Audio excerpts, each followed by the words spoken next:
Martin Truex Jr. won last year's Coca-Cola 600. Who will end up in victory lane this time? We'll have our predictions coming up. But next, it's a very addicting hobby, and it was back then to me. And like I said, I'm not over it yet. see how slack car racing brings out the kid in a member of one of NASCAR's most famous families. Yeah, I could come over here by myself and just run it for hours. All right, it's been said that racing gets in your blood. It has been for Eddie Wood, the second-generation owner and operator of the famed Wood Brothers #1 race team. All right, but his love of racing extends beyond NASCAR and back to when, Danny, he was a kid, and his love of slot car racing. Recently, we went up to Stuart, Virginia to check it out. There are some vintage race cars and plenty of classic photos inside the Wood Brothers old race shop in Stuart, Virginia. There's also a 1960s style slot car racetrack, which is the pride and joy of Eddie Wood and his brother Len.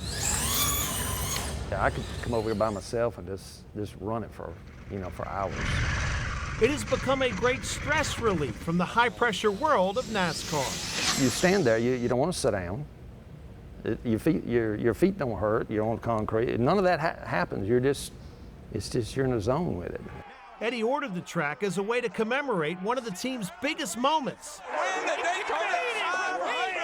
Winning the 2011 Daytona 500 with Trevor Bayne. When it all got said and done, a year or so later, Lynn and I said, we ought to get something just for that. So I was addicted to slot car racing when I was 13, 14 years old. I said, let's get a slot car track. Okay, and Lynn was too. So let's do that.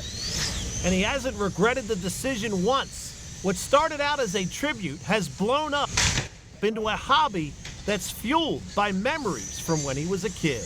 You start looking, of course, on eBay to the old slot cars. I bought one brand new one. I'm ashamed to tell you what I gave for it, but I got it. But it was still in the wrapper. It was like $15 in the 60s. And I don't even want to say how much I paid for it. I'm kind of embarrassed about it, but anyway, I got it. There were tracks in and around North Carolina and Virginia, sort of like bowling alleys. Maybe it's a good thing the Woods didn't have their own track back in the day. Lynn and I were working at the race shop after school and at night, and this would have probably tried to take into, got into that time, so we'd have probably got it taken away from us pretty quick. The modern track even has a computer so you can follow your lap time. There it is, 292. Right, you get the most brake you can get, which that's what you want. So just about half throttle it around. And after a few driving tips, Eddie, Ford PR specialist Dan Zacharias, and I went head-to-head in a 50-lap race. Eddie took it easy on the rookies. He's not getting in a hurry. And old KC went to victory lane. You beat us for 2 laps. Yeah! And you can certainly see why he likes it so much.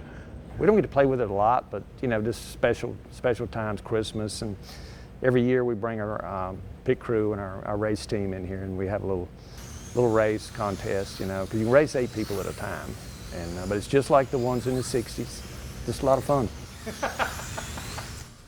Yes, it was a lot of fun. Should've got a trophy. Yeah, that's right. All right, when we come back, who made it into NASCAR's Hall of Fame? The announcement just made.